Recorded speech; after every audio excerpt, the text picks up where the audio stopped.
voilà, là je vais vous présenter du coup la moissonneuse Trion 750, mais la réelle. Du coup pour ça ils ont une petite vidéo sur tout ce qui est, il me semble, organes de battage et compagnie. Du coup on va la regarder.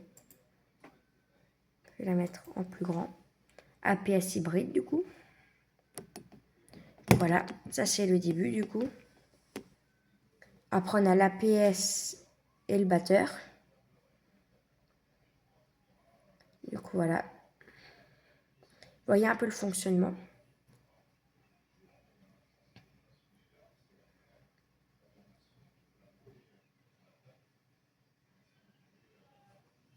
Du coup là on a les rotors. C'est pas une machine à square, c'est une machine à rotor. Et puis voilà.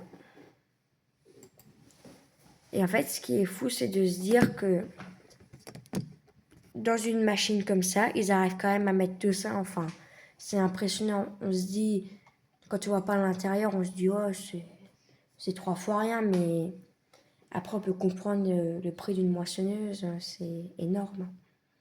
Du coup, voilà. Là, on a tout ce qui est aussi de la cabine avec autoguidage et autres. Après, on a aussi la fiabilité. Du coup, là, c'est sur la Trion Montana. Voilà. Du coup, voilà, là, on a aussi tout ce qui est, par exemple, de la plus petite Trion de la gamme 700 à la plus grosse Trion de la gamme 700. Du coup, quand on regarde, tout est pareil, sauf le volume de la trémie. Sinon, tout est pareil, c'est normal, c'est le modèle 700. Forcément, il y a tout qui est pareil, sauf le volume de la trémie, parce que bon, faut aussi avoir l'élévateur à grains qui suit derrière, et puis même...